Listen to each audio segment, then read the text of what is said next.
there was a program that was announced via legislation last year that was celebrated earlier in the year and then just completely went away. And I think it went away by design. Not went away as in they just got rid of the program. Oh, it still exists. But they didn't want to talk about it. The Covenant Homeownership Program. It's been in place for about a month now. And it gives an advantage of home ownership of a zero-interest loan for first-time home buyers to Washingtonians. And that sounds, a little bit, I don't know. It's like, well, you're giving us our own money back because it is taxpayer-funded and I'm paying a ton of taxes. But also, it's kind of socialist in a way because it's not all my tax dollars. It's yours and your neighbors. But I can see how maybe someone says, it's still a loan. You are paying it back. So it's not like you're not going to pay the money back unless you default, obviously. So is it that bad? It's only for people who have a very specific racial identity. So in other words, it is one of the reparations bills that was passed but not called reparations. But that's precisely what this is. It is a classic example of misguided, feel-good, woke policies that don't actually solve any problem, but perpetuate a whole bunch of division. This is a racist home loans policy. The Covenant Homeownership Program. It gives people from, quote-unquote, historically marginalized communities a zero-interest loan. And I remember it receiving some celebration from the Seattle Times in an editorial basically saying, don't stop talking about this, promote this fund so people who need it, who are victims of historical racism, will get the money they deserve that they're owed.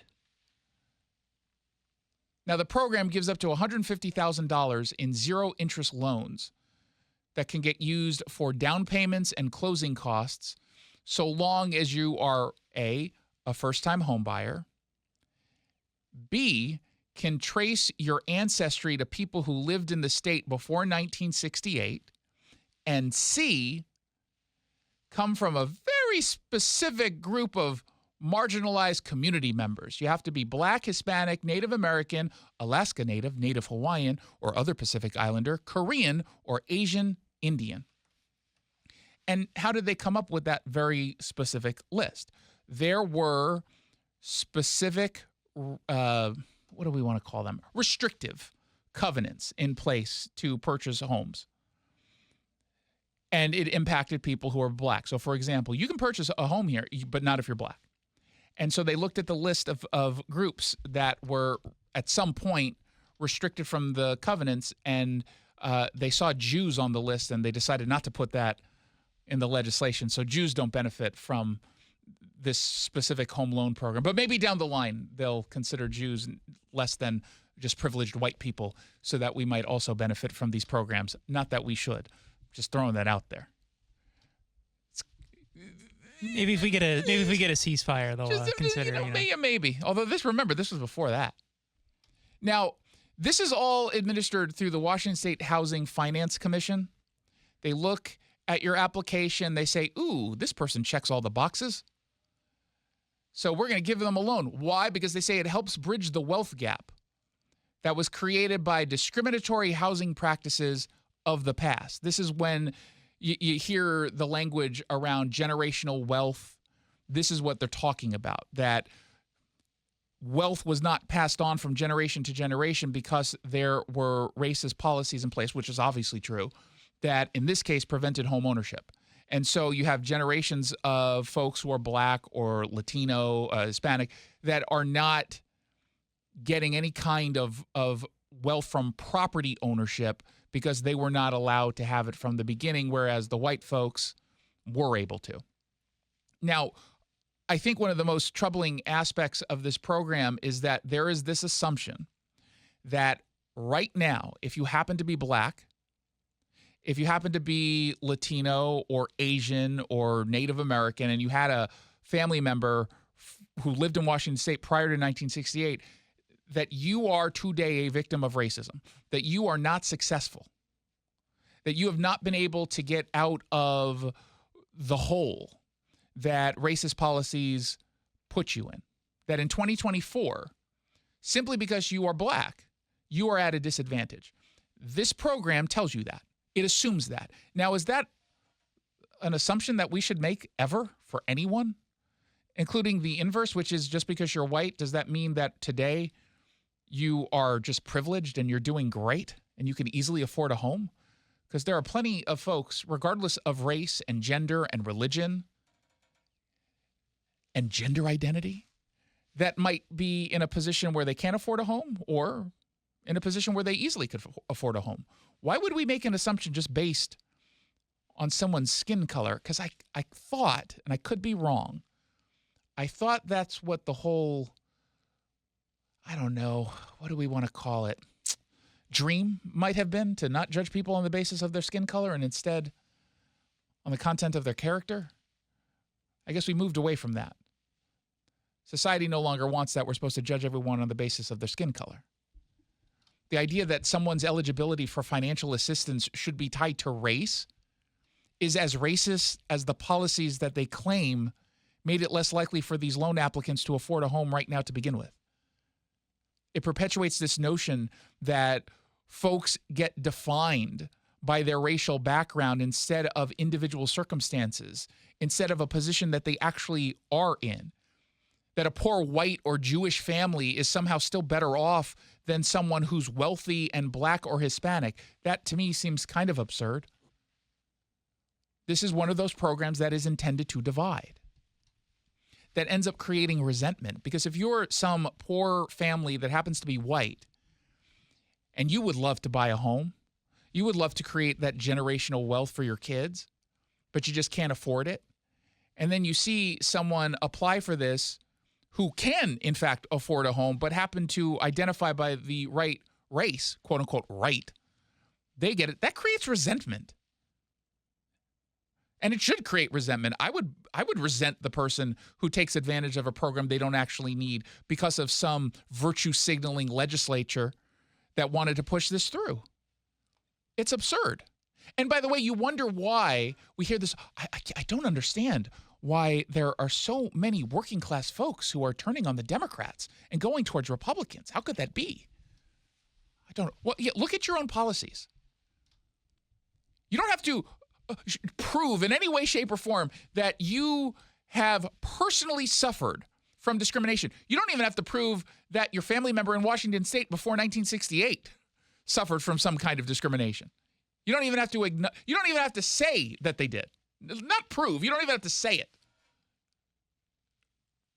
Their race is enough to qualify them, which undermines the principle of individual responsibility. It disregards struggles that you might have regardless of your race, regardless of where your family came from. And can we at least acknowledge that in the name of inclusivity, you are excluding a whole bunch of people? Can we point out that this might not be the best policy given this glaring problem that it makes it easier for a family to purchase a home that maybe they shouldn't be purchasing because they can't afford it anyway? I mean, can we at least acknowledge that? You know how they determine how much money you might end up getting and whether or not you're eligible? Because let's say you're a multimillionaire. You're not eligible for this. But Jason, you said it might actually help people who can't afford it. Well, this is why. They look at the area median income in the county that you're purchasing your home. And so long as you have up to 100% of the area median income, up to that point, so whatever the area median income, if you have that or less, you qualify for this. One might argue that the King County region might have a very high area median outcome. Do you know what it is? Say it's 147,400. It's a ballpark. I'd say 147,400. Whoa! Did you cheat? Do you have it pulled up in front of you? No. That's exactly what it is. $147,400. Now, dare I say a household that has $147,399 probably doesn't need this kind of benefit. You would want it, right? We would all want a zero interest loan. I'm not lying. When I say I would want it, I would take it if I could, not under this program, but I would take that deal. But can we also acknowledge that the family that maybe makes a combined income of $65,000 ought not to purchase a home at this moment? I make $65,000 as a household. We have only $2,000 in savings. I definitely can't put down any money on a home right now, but I'm going to get the $150 from the state. Does that seem responsible? No. Doesn't mean you're not going to work really hard to get there. Doesn't mean you don't deserve a home at some point, but you're just not right now in a financial place to make that purchase, I don't think. And yet we're encouraging those people to go ahead and make that purchase. That is absurd. That's absolutely absurd. Now, I asked them for some of the racial breakdown of this particular program. 16 Black, 1 Hispanic applicant so far have had their loans closed. So it's a small group of people. Do you think that number, the 19, let's say it's double that. Oh, let's make it even easy. Let's just say it's 40 people at the end of this.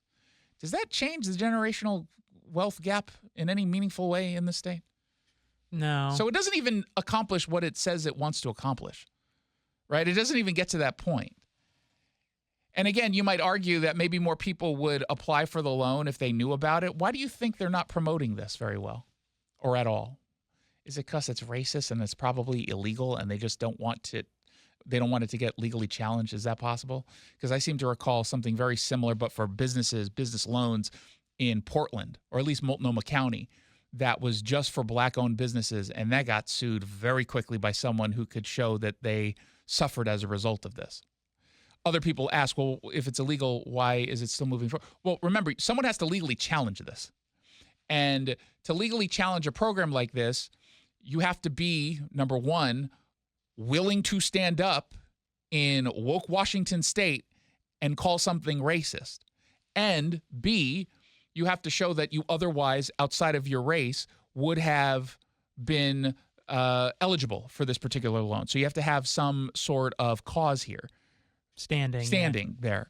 And that's not always easy to find. It's much easier when you're just doing a generic business loan. I don't even know if for standing here you have to prove that you're legitimately looking to purchase a house, like prove that. I don't even know if that is a standard here. But you certainly have to be someone who otherwise would be eligible.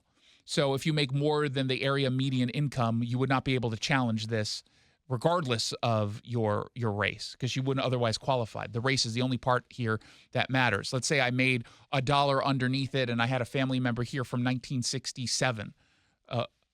Weirdly enough, I would qualify because I'm Jewish, but let's say I wasn't, right? I mean, that's part of the issue. It's not always easy to find those folks, but hopefully someone's out there and hopefully they'll sue.